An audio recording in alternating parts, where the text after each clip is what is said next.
Good morning, afternoon, or evening, everybody. Thank you for joining us here for another one of Lich's Deck Techs. If you like what you see here, go ahead, like, subscribe, and comment, and we'd love to see what you'd like to see next. We are doing our runner-up from our last week's poll, which was Djeru and Hazoret. So let's hop into that. Djeru and Hazoret is a 5-drop, 5/4 human god commander that says as long as you have one or fewer cards in hand, Djeru and Hazoret has Vigilance and Haste. All right, so we have a 5/4 that might have Haste and Vigilance, so we'll be able to swing in with it and still have a blocker there.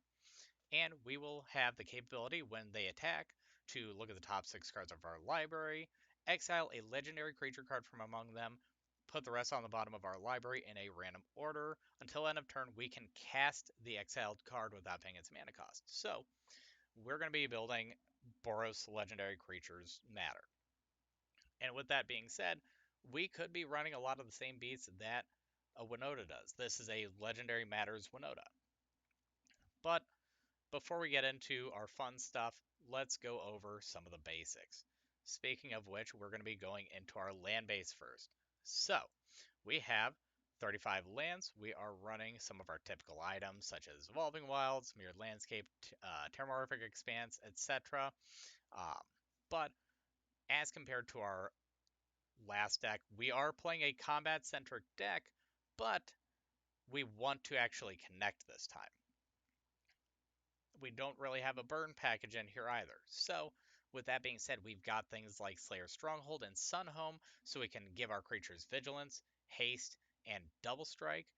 That will let us get in for a little bit of damage early, get in a little bit of extra damage with that Double Strike, as well as capitalize off of some of our damage abilities because we'll have Double Strike. We'll be able to make that combat damage trigger twice. We also have things like Rogue's Passage because we want to be able to make our creatures connect, and we have Tyrite Sanctums because we have uh, pretty much all legends, like I said. So we have the capability of making our creatures gods, getting 1/1 counters on them, and also sacrificing Tyrite Sanctum and putting an indestructible counter on any god. So we could even give Hazoret and Djeru indestructible. While we're talking about ramp, we're going to look at our artifacts. We do have a pretty basic ramp package here with Arcane Signet, Boros Signet, and Soul Ring. But while we are in here, we also have the Relic of Legends, which is a 3-drop artifact that we can tap for 1 mana of any color. And we can tap any untapped legendary creature we control to add 1 mana of any color. So that means our creatures that we do give vigilance or they have vigilance, they'll be able to swing in, and then we can, in our second main, tap them for mana or potentially tap them for mana and get something bigger out that we can give vigilance and haste and all of that to swing in and get extra combat shenanigans happening. We also have things like Blackblade Reforged, so we can make one creature just massive. We also have Hero's Podium, which is a coat of arms for legendary creatures specifically, with an X ability of tapping it, looking at the top X cards of our library, which we can reveal a legendary creature card from among them and put it into our hand, the rest on the bottom in a random order. So if Djeru misses, we can at least dig a little bit. We also have Oketra's Monument, which that's going to reduce all of our white creature spells by 1, and whenever we cast a creature spell, so that line doesn't have to be white, we can have a 1/1 white warrior creature token enter the battlefield, and that will have vigilance. So we will have a couple chump blockers as we're generating some of our creatures. Before we get into the really fun stuff, we're going to stop in at the enchantments since it is our lowest amount of cards. We have Day of Destiny and Deafening Silence. Uh, Day of Destiny, pretty simple. All of our legendary creatures are going to get +2/+2. That's going to turn some of our weaker legendary creatures a little bit bigger, and just in general be a nice anthem effect for our entire deck. And then we've got Deafening Silence. Each player can't cast more than one non-creature spell a turn. So we're pretty self-explanatory here. We want to make sure that they're not out ramping us, out valuing us because they're able to cast a lot of instants and sorceries. We're not going to be needing to cast a lot of instants and sorceries. Let's ignore the number that we've got there. We're not going to need to play a lot of them. So, to start off with, we're going to be real brief with these because they're not the meat of the deck. The important they're not the important pieces of the deck. Looking at our instants and sorceries, we have things like God's Willing, which gives our target creature we control protection from the color of our choice until end of turn. Surge of Salvation, again, just another really good protection spell, giving us and permanents we control hexproof and prevent all damage that black or red sources would deal to creatures we control this turn. So it's a black/red fog and or anti-blasphemous act, drown a Nicker, things like that that deal damage across the board. So anything outside of potentially just a Wrath of God or Damnation on that term will be able to touch our board. We also have things like Unbreakable Formation to give our creatures indestructible.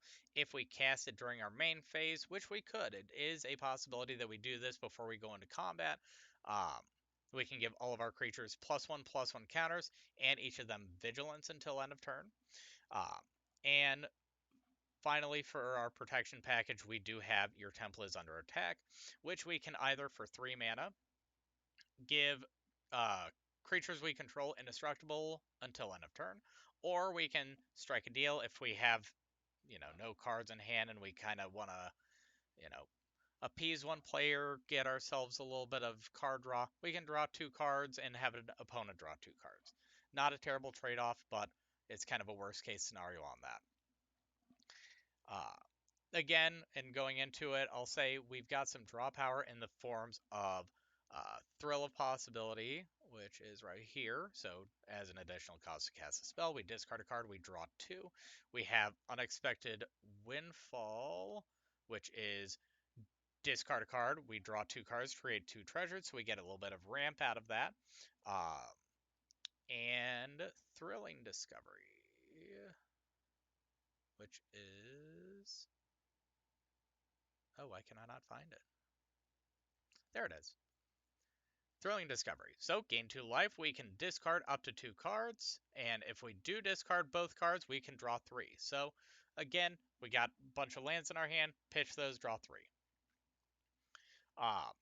We got 2 board wipes. We have Deafening Clarion here, which is going to be choose one or both, deal 3 damage to each creature, and or creatures we control gain lifelink until end of turn. So with this, we can swing in, gain a little bit of life, or we can do this. Hopefully our board survives, which since it's mostly legendaries, we do have a lot of creatures with more than 3 power and 3 toughness, so we should be pretty safe with it.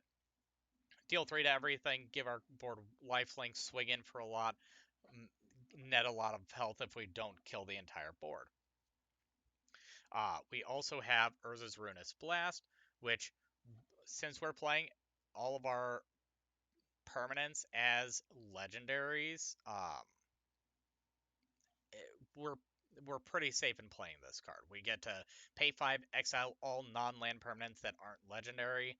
So the only things that will really die are going to be our Deafening Silence and our artifacts. So our artifacts, Deafening Silence, and Geode Golem, which it's not the biggest loss. And the last 2 notable spells, because most of these guys are basic red-white good things, like Swords of Plowshare, Wild Magic Surge, Chaos Warp, good removal, things like that.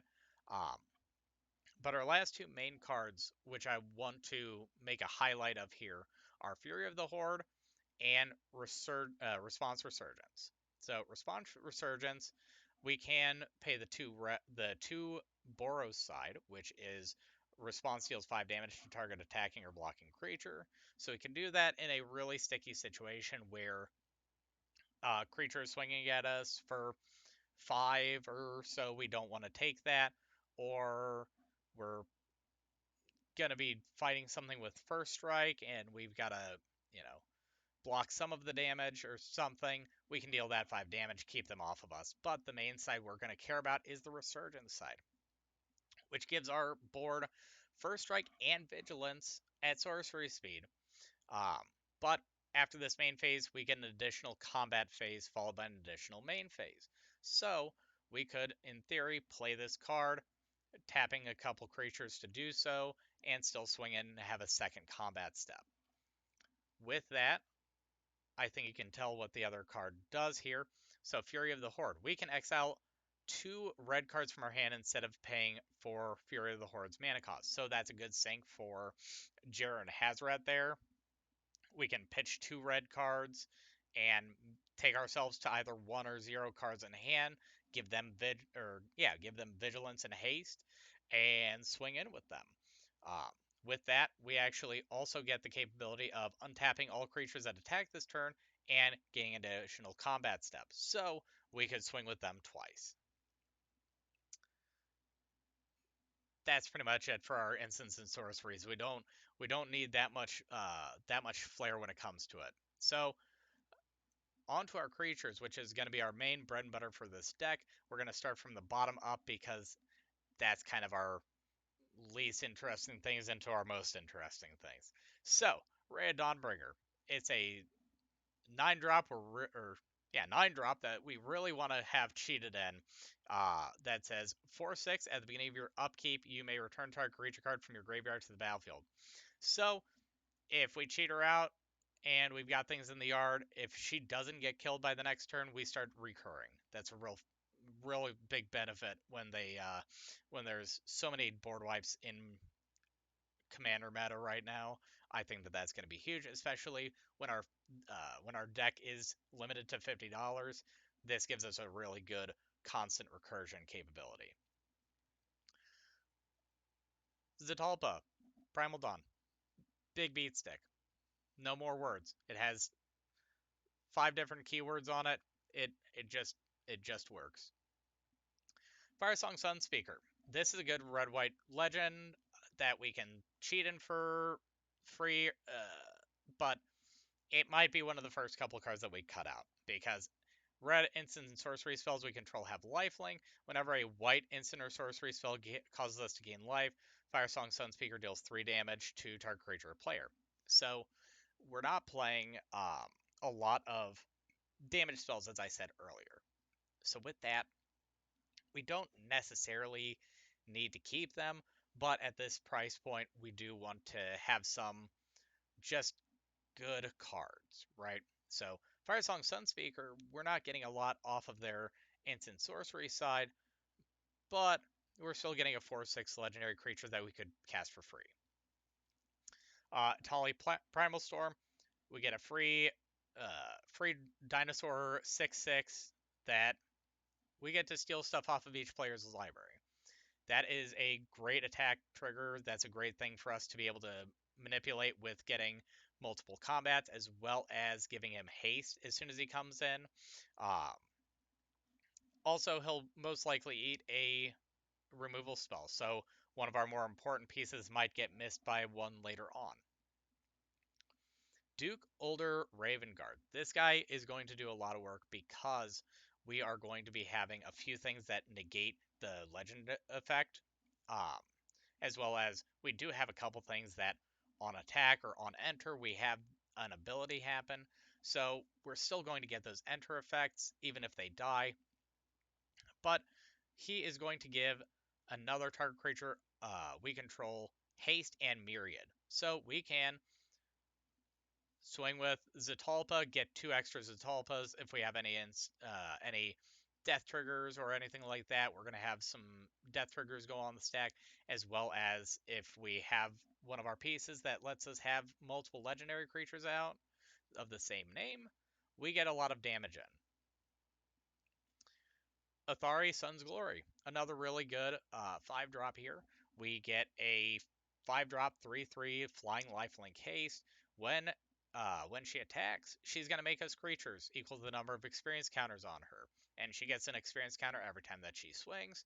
And if the rebels that she creates that are tapped and attacking, if they end up surviving through that combat, but she doesn't, we can tap an untapped rebel we control to return her from the graveyard to the battlefield tapped. That's going to be huge again, at this price point with the low amount of recursion that we can have, that's amazing. Geode Golem. Now, this might seem a little bit weird because, hey, it's 5 mana, so is our commander. Why would we want to play this? We can play this on 5, swing in. Most of the time, we are going to be able to trample over at least 1 point of damage since he is a 5/3 trampler, force out Djeru and Hazoret, and again, this might allow us to, for real mana, cast a Resurgence, cast Fury of the Horde, cast something that allows us to swing with our commander immediately, get that extra effect, and kind of play off of there. Argus Coast Wojcik Veteran. A 5-drop 3/3.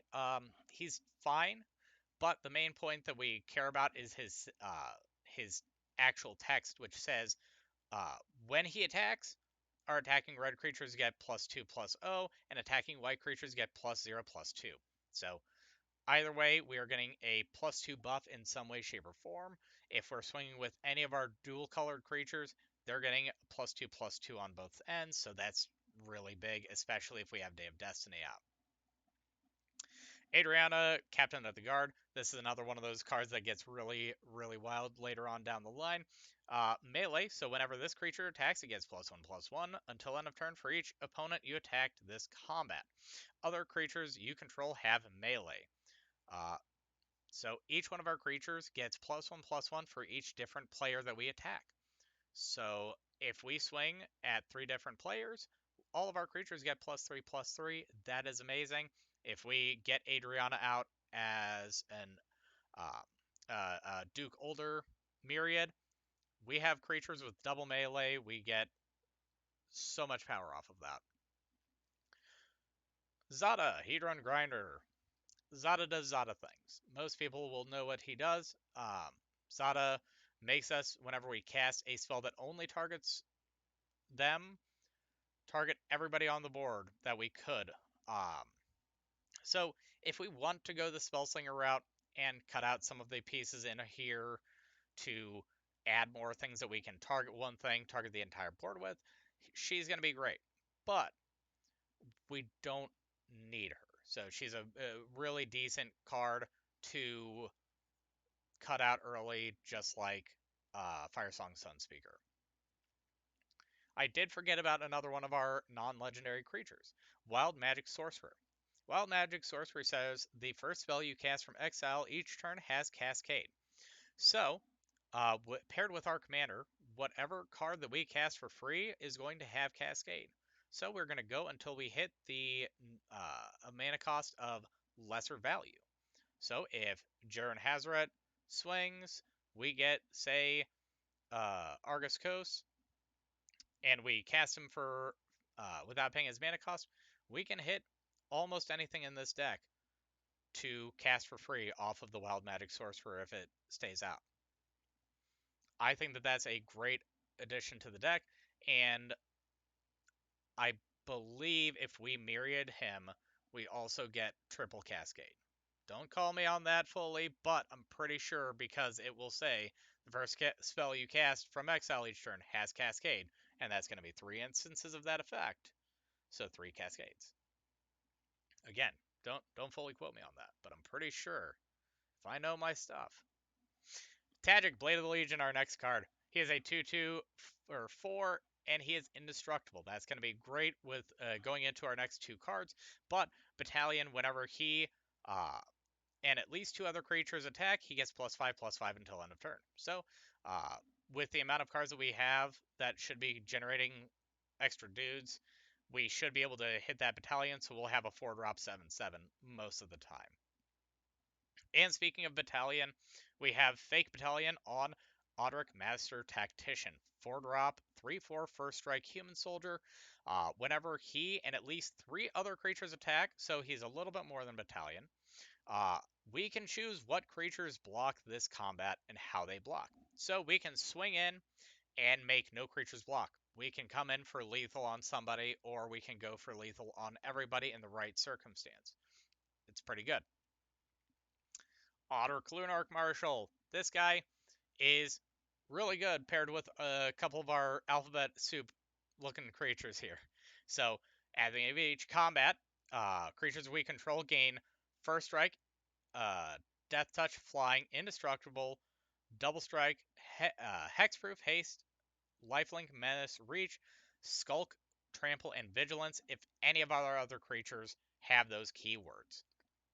So, if we have Zetalpa out, all of our creatures get Flying, Double Strike, Vigilance, Trample, Indestructible. I think that's pretty good, and I don't think I've got to spend much more time on him. Nayali Sun's Vanguard. We're incidentally making a lot of tokens between the fact that we've got the Myriad, between the fact that we've got Oketra, we've got Athari, and our next card that you can probably see, which is Delinda, Wild Mage. So attacking tokens we control gain double strike. And then whenever one or more tokens we control attack a player, exile the top card of your library. During any turn you attacked with a token, you may play that card. So we can get more effects off of Wild Magic Sorcerer if Hazoret and Djeru do end up dying, as long as Nayali is still out, because she's going to allow us to cast those spells as long as we have swung with a creature with a creature token. She doesn't still have to be out to have that effect, but if we have her out, we can exile more cards and be able to cast more things. Delinda Wild Mage. So this is going to be real interesting, especially if we end up myriading her, because we'll get a lot of interesting triggers. But when she attacks, choose target creature you control, then roll a d20. On a 1 through 14, create a tapped and attacking token that is a copy of that creature, except for it is not legendary, and it has exile this creature at the end of combat. 15 through 20, create one of those tokens, roll again. So if we roll a 15 through 20, we can make a lot of tokens. That's going to be huge, especially with some of our creatures. Again, getting in that extra combat, and hey, we've got multiple tokens turning into double strikers. It's pretty good. Next card, this is one of the ones that I've been kind of hyping up this entire time. This is a 70-cent card that is a 4/3 for 4 in Boros colors that says the legend rule does not apply to tokens you control. So that is huge, since we are making a couple of capabilities of having tokens that are legendary creatures of ours, as well as we are making it so the legend rule doesn't apply. So we can have 3 Zetalpas, we can have 3 Feathers, General Ferris Rokic. We can have things like that, and even better, he has the line, whenever another non-token legendary permanent enters battlefield under your control, you may pay 1. If you do, create a token that is a copy of it. That token gains haste, sacrifice it at the beginning of the next end step. So if we want to, we can pay 1, have an additional of any of things that we have come in, and we could Fury of the Horde and swing one with an additional copy of it. Things like that. We got a lot of really cool things that we can do with Catterick himself. And at a 70-cent price point, that's amazing. That's actually pretty crazy, and I think that we'd be silly to not have him in here with some of the things that we're doing. Brian Stoutarm. Lifelink 4/4 Giant Warrior for 4 that we can fling. Uh, that's pretty much it. Worst case scenario, he is a 4/4 that we get to swing with. Best case scenario, we get to tap him, sack another creature, throw him at the opponent's face, gain that life. It's pretty good. Baird, Spirit of Argive, Vigilant 2/4 for 4. He's just a ghostly prison. He's just a really bad ghostly prison. Moving on. Aurelia, Exemplar of Justice. We have a 4-drop 2/5 flying mentor creature. So whenever she attacks, put a 1/1 counter on target attacking creature with less power than her. So we're not going to have a lot of instances for us to use mentor unless we target her with her own ability, which we don't need to swing with her to have her ability target something. So it would really be your choice of how aggressive you want to be. This deck is built to be extremely aggressive, but in any way, shape, or form, if you want to spread that that +2/+0 and vigilance and trample and things like that, without using Aurelia, you can. It's your prerogative on that one. But at the beginning of combat on your turn, choose up to one target creature you control. Until end of turn, they get +2 in the front, trample if it's red, and vigilance if it is white. So on any of our dual color creatures, they're going to get +2, +0, trample, and vigilance. Otherwise, they're going to get a decent keyword regardless, and at least +2 in the front. We also have Argus Coast, the Eternal Soldier. Now this goes really, really well with a couple of the cards that I mentioned earlier in our land base. So he is a 3/4 with Vigilance for 4. Whenever Agris Coast, Eternal Soldier becomes the target of an ability that targets only him, you may pay 1 on a red. If you do, copy that ability for each other creature you control that the ability could target. Each copy targets a different one of those creatures. So if we've got the mana open, we could Slayer Stronghold and Sunhome him, give our entire board double strike, vigilance, and haste, and +2 in the front. If we have him out, we can pay 4 if we've got the God token on him, or we could even do the legendary creature becomes God. We've got so many good capabilities with just those two. I don't even think I have to go into Rogue's Passage, make our entire battlefield unblockable. Agris Coast is a 75-cent card in red-white, and I think that it's another one of those cards that if we changed cards out, we would not want to remove this one. Peregrine Dynamo goes really good with Argus Coast.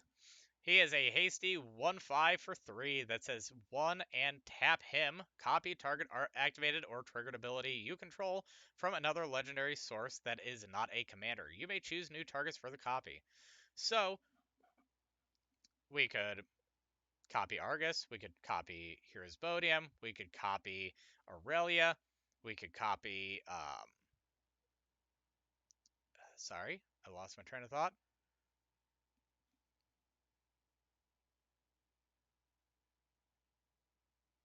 Yeah, we could copy so many of the things in here. Oh yeah, Atali, that was the one that I was thinking of. We could copy Atali's attack trigger, and that's just great. That's pretty much it. We don't have to talk anymore about Peregrine Dynamo. It's a crazy card. Tadic, Legion's End. 1 red white for a haste mentor 3/2 that says prevent all non-combat damage that would be dealt to other creatures you control. So Tadic can still be shocked, lightning bolt, blasphemous acted away, but the rest of our board will be safe from those big land wipe land wipe. Big board wipe effects that deal damage. And also for red and white, we can give them first strike until end of turn. It's not the best, but it is a non-negligible uh, capability there. You know, we can swing in, give them first strike, and keep them alive against a 2/3 or something. We've got options. Lealia, the Blade Reforged. She is a 2/2 hasty spirit warrior for 3. That says whenever she attacks, exile the top card of your library. You can play that card this turn. So we can play a land. We can cast the spell. We would have to pay for its mana cost if we did. So we'd want to be a little bit pick and choosy with when we swing with her.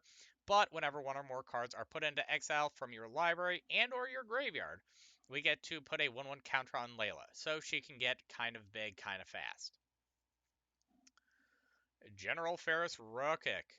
Um, 3-drop, 3/1, hexproof from monocolored, so he can't be targeted by any abilities or spells of that color. Or of a singular color, I do apologize. And whenever we cast a multicolor spell, we get a 4/4 red and white golem artifact creature token. So on a pretty regular basis, we should be able to get a couple 4/4s out of him, regardless of if he gets bolted out pretty quickly or not. I think he's pretty decent. Then we got Feather. She falls into the same category as Zada and Firesong Sunspeaker. while she is a 3/4 flyer, I think that we could do better. Um, but again, at this price point, it's a 3/4 for 3. I can't really complain about it. And again, it makes God's Willing better. It's not bad. Captain Lannery Storm. This is I'll say a perfect legendary for our lower end of the curve here. So a 2/2 that is 3 mana. It's a hasty 2/2. It makes us mana as we swing with it, and if we sacrifice a bunch of treasure, we can make her huge. Baird, our Giving Recruiter. This goes really hand in hand with a lot of the things that we have on the board here already that are buffing our creatures. That it says at the beginning of our end step, if we control a creature with power that is greater than its base power, create a 1/1 white soldier creature. So we have a lot of board buffs, as well as we could just have Blackblade on one of our creatures, and Baird would make a creature for us. And then, how could we make a legendary tribal deck in red-white without having the good boy? So, with all of this being said, and all of this being present, we get to pretty much directly on the nose $50. Without basic land cards, this is $50.07. That's pretty decent. This is going off of TCG Player. If you go off Card Kingdom, it's going to be a little bit more. Um, but what I did do was I also added in a couple of easy upgrades that we could add in if you did end up building this deck and wanting to make it a little bit better. So what I would start with is Mass Hysteria. All of these cards are going to be under $10, by the way, just so you're not making this deck and then immediately breaking the bank with something like an Ulamog. So, Mass Hysteria, $9 card. Uh, all creatures gain haste. That it's a really good effect for us to just have, especially with how much we want to be swinging. Uh, Vandal Blast, a destroy target artifact that we can make into a board wipe for all artifacts. Amazing. Uh, Deflecting Palm. This one, it's kind of added in there as a bit of a meme, but Deflecting Palm is one of those cards that is very undervalued, I believe. So the next time a source of your choice would deal damage to you this turn, prevent that damage. If damage is prevented this way, Deflecting Palm deals that much damage to his source's controller. So you might be able to redirect a lot of damage if somebody is swinging in with one really big pumped up creature, because it's a source of your choice. It gets around hexproof and things like that, because you can target things like Ulamog. Um, but nevertheless, it's kind of just a funny card. It's not necessarily the best card you could replace something with. Next thing is a background, actually. Passionate Archaeologist. It's a $7 card. It is one in a red that says whatever uh, our commander gets whenever you cast a spell from exile, this creature deals damage equal to that spell's mana value to target opponent. As you saw there, we have a lot of cards that are 3 mana, 4 mana, all the way up to 9 mana. If we get one of those off with Passionate Archaeologist out, we could end up doming somebody for 5, 6 a turn on top of whatever commander damage we get through. Ghostly Prison, we get rid of Baird for Ghostly Prison. It's just a little bit stronger in every way, shape, and form. Harder to get rid of because it's not a creature, and the like. Ilharg the Rageborn. I really like Ilharg. Uh, $5 card that is it's a 5-drop 6/6 with Trample. When he attacks, we can put something from our hand onto the battlefield tapped and attacking, and we bounce it at the beginning of the next end step.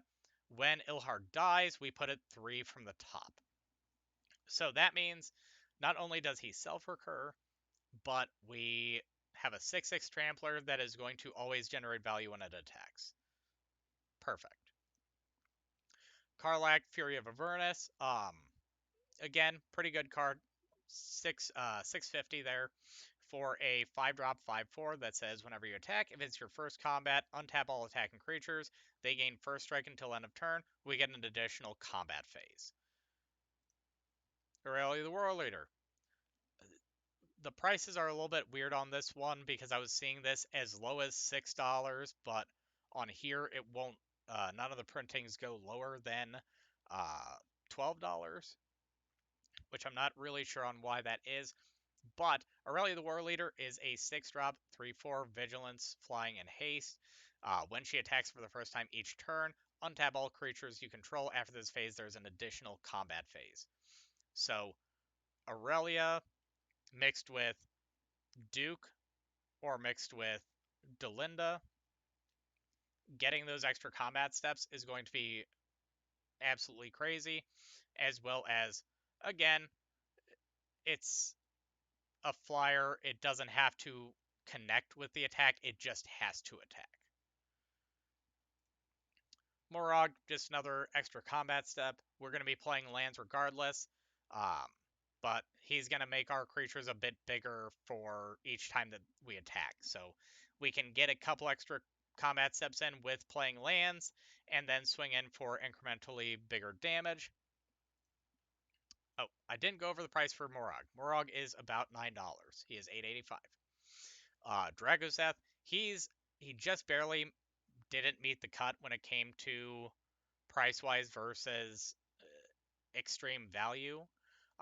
He's a 93-cent card, but whenever he attacks, we deal 4 damage to any target, 3 damage to up to 2 other targets. So we get to distribute 10 damage pretty much as we choose. So he's pretty good, dealing 17 damage to any 3 separate targets. Um, but again, for what he brings to the table, he just barely didn't meet the cut, but he'd be really good to be put in. And finally, here we have Avacyn's Memorial. Our entire deck is a majority of legendaries. So for a 8-drop artifact that says our other legendary permanents gain indestructible on an indestructible artifact, and at the price of $5, I don't see how you could go wrong with this card. I think that it would be a great addition, as well as everything else that was on our easy ups. But the deck list will be in our description below if you want to check it out. We will also be posting a miniature deck tech version of this over on TikTok. If you feel like we could have done better with this deck, let us know down in the comments. If you liked what you saw here, go ahead and like and subscribe.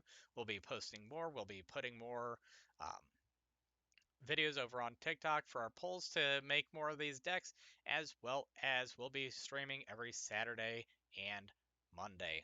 We do appreciate everybody coming out here and watching. If you want to check us out over the weekend, feel free to, and we'll see you next time in the crypt. Bye, guys.